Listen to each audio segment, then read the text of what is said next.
आवश्यकता आविष्कार की जननी होती है। जी हाँ, आवश्यकता आविष्कार की जननी होती है। इसी बात पर हम कुछ कहना चाहते हैं।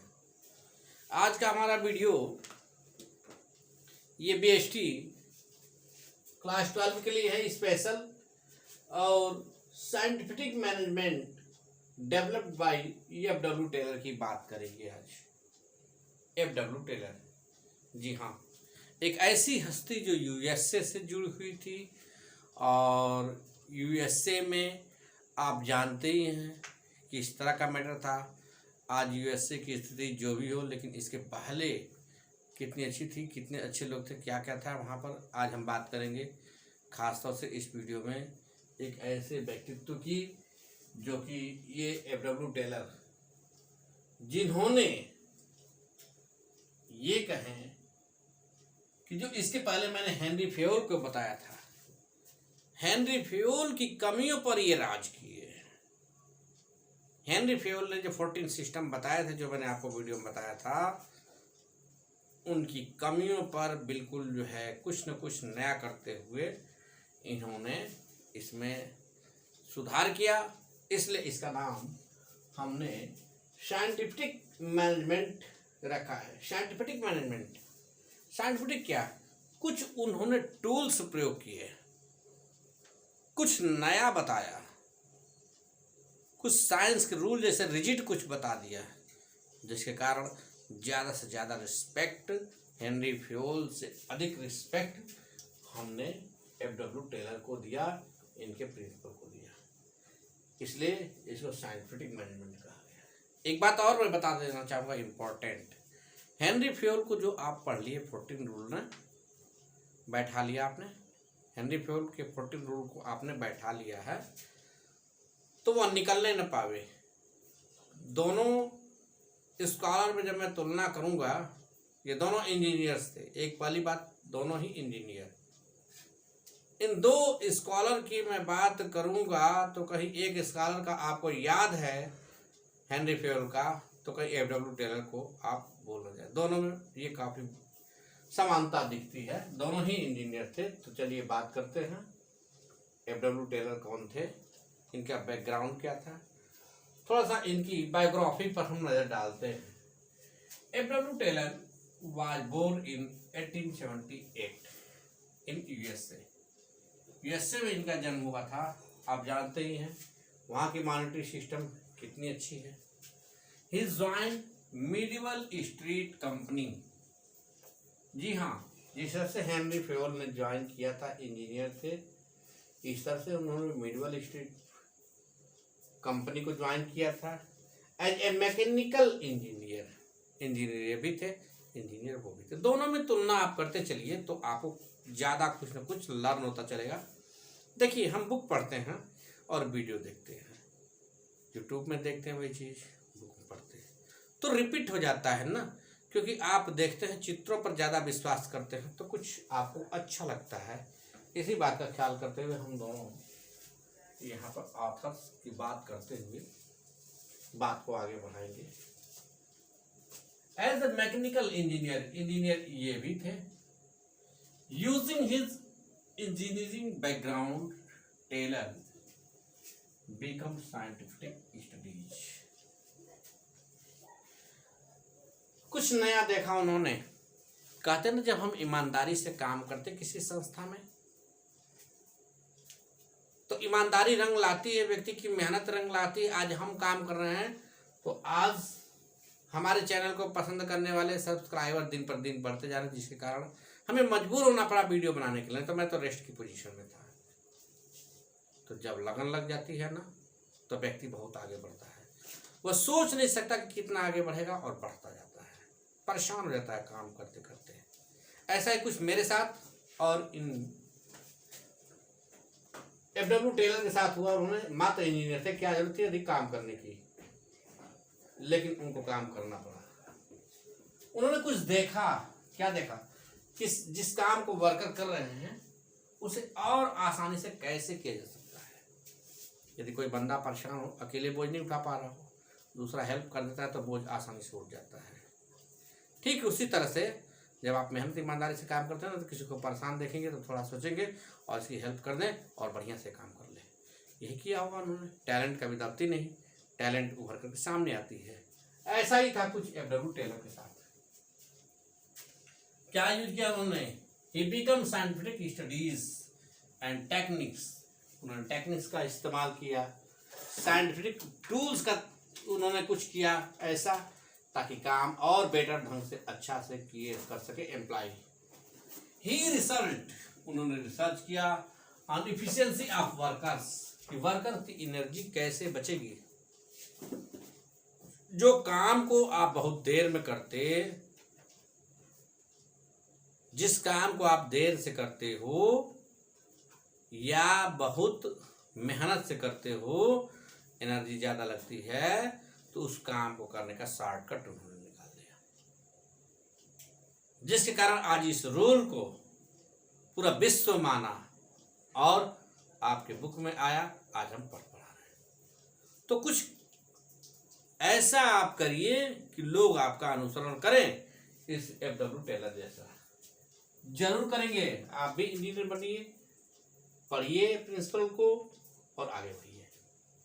एंड यूटिलाइजेशन ऑफ रिसोर्सेज, उन्होंने जो संस्था में था जो कुछ रिसोर्सेज, उसका उन्होंने बड़े ही अच्छे समुचित ढंग से उसका प्रयोग किया। Principles are based on observations, बहुत कुछ करीब से देखा उन्होंने और उनको बेटर बनाया, वर्कर्स के लिए किया, मैनेजमेंट के लिए किया और सोसाइटी के लिए किया वहाँ पर यूएसए में, जिसके कारण वो पॉपुलर हो गए। जी हाँ, अच्छा करेंगे तो पॉपुलरिटी तो बनती है ना। आप मेहनत करोगे तो मेहनत तो रंग लाती है ना।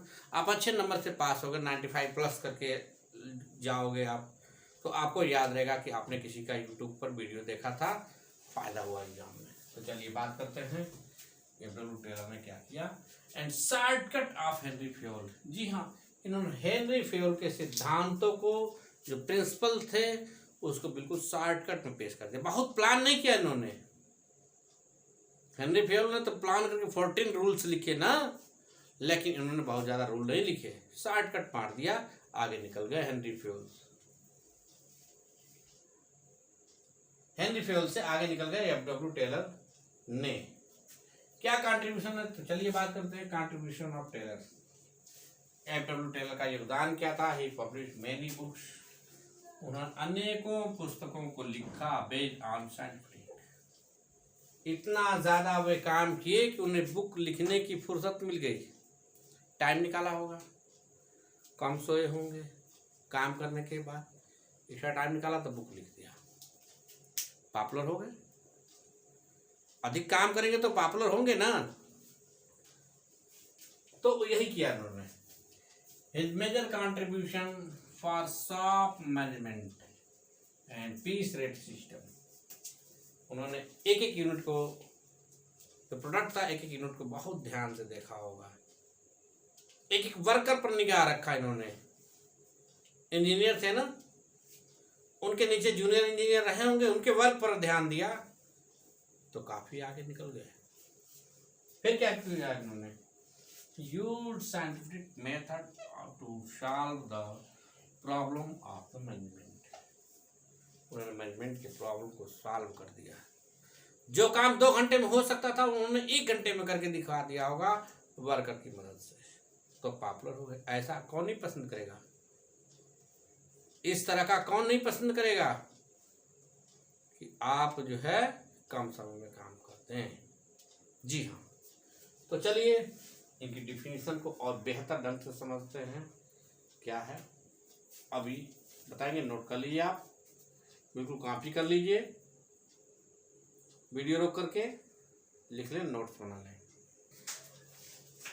एफडब्ल्यू टेलर्स के रूल को, प्रिंसिपल्स ऑफ मैनेजमेंट को हमने साइंटिफिक क्यों कहा? आप सोच रहे होंगे कि इसमें साइंस कहाँ से आ गया। साइंस तो साइंस है, मैनेजमेंट साइंस कैसे हो सकता है? इसके पहले भी मैनेजमेंट को मैंने साइंस कहा था, आप लोग को याद होगा यदि कंटिन्यूअसली हमारा वीडियो देख रहे होंगे तो। चलिए बात करते हैं साइंटिफिक मैनेजमेंट क्यों है यह। यूजिंग सम टूल्स, उन्होंने कुछ टूल्स प्रयोग किए होंगे, कुछ मोटर्स दिया होगा।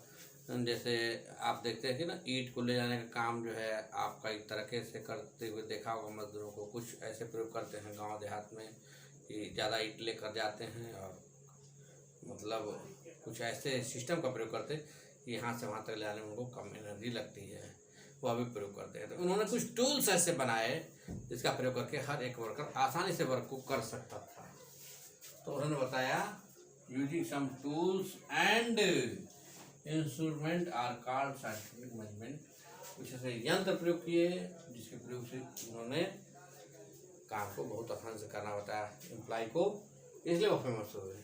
अब बात आती है कि साइंटिफिक मैनेजमेंट की डिफिनीशन क्या है। डिफिनीशन पर बात करें, मीनिंग क्या है, तो मीनिंग की बात करें, scientific management says what is the cheapest and the best way of doing it called scientific management. सबसे किसी काम को करने का आसान से आसान तरीका, वैज्ञानिक तरीका क्या हो सकता है, वो साइंटिफिक मैनेजमेंट है। आपको मऊ से लखनऊ जाना है, कौन सा रास्ता आप पकड़ेंगे, या मऊ से वाराणसी जाना है तो कौन सा वे आप अपनाएंगे, वो आपका इंतजामात ही साइंटिफिक मैनेजमेंट है। सिंपल वे की बात करें तो चलिए आगे हम एक विचार लेते हैं, यहाँ पर मिलते हैं पीटर एफ ड्रकर से। यदि कोई बात नहीं समझ में आती है हमें तो हम किसी विद्वान की डिफिनीशन को लेते हैं, थोड़ा इजी वे के लिए हम किसी और की सहायता लेते हैं ताकि बात को और बेटर ढंग से समझा जा सके। आपको बताते चले 1 से 15 जुलाई के बीच में 9 जुलाई को परीक्षा है बीएसटी की, तो 12 के स्टूडेंट भी काफ़ी ध्यान से इसको देखेंगे और 11 के स्टूडेंट भी, दोनों के लिए वीडियो है। पीटर एफ ड्रकर ने बताया it is the operational study of work. बिल्कुल टेक्निक्स पर ध्यान देना है कि वर्कर वर्क कर रहा है तो इंस्ट्रूमेंट दिया जाए, मशीनरी दिया जाए तो और आसानी से कर सकता है। ये बताया पीटर एफ ड्रकर ने, जो साइंटिफिक मैनेजमेंट के अंतर्गत होता है the analysis of work into the simplest and systematic. साधारण से तरीका, आसान से आसान तरीका काम को करने का क्या हो सकता है, ऑप्शन तलाशना ही साइंटिफिक मैनेजमेंट है। Improvement of workers performance of each element, performance को सुधारना। जैसे आप देखते होंगे ना, जो स्टूडेंट है कोई 4 घंटा पढ़ता है, 5 घंटा पढ़ता है, 6 घंटा पढ़ता है डेली, रिजल्ट 2 घंटे पढ़ने वाले का ज़्यादा अच्छा आता है तो लोग कहते हैं उसका परफॉर्मेंस अच्छा है। काम अधिक करने से नहीं होता है, अधिक खाने से आप हेल्दी नहीं हो सकते। आपका तौर तरीका जो साइंटिफिक मैनेजमेंट है वो आपको बेटर बनाता है। आपका प्लान कैसा था, आपने कैसा काम किया, ये सब चीज़ें भी मायने रखती है। यही किया एफ.डब्ल्यू. टेलर ने, जिसके कारण आज दुनिया में नाम कमाए और उन्होंने ऐसा किया कि लोग उनके मार्गदर्शन को, गाइडलाइन को आज पालन करते हैं। चलिए हम बात करेंगे नेक्स्ट वीडियो में, हम देखेंगे साइंटिफिक प्रिंसिपल ऑफ मैनेजमेंट है क्या। जी हाँ, सबसे इम्पोर्टेंट वीडियो है साइंटिफिक प्रिंसिपल ऑफ मैनेजमेंट है क्या चीज़, क्या क्या है इसके अंतर्गत, जानने के लिए हमारा अगला वीडियो अवश्य देखें। जय हिंद।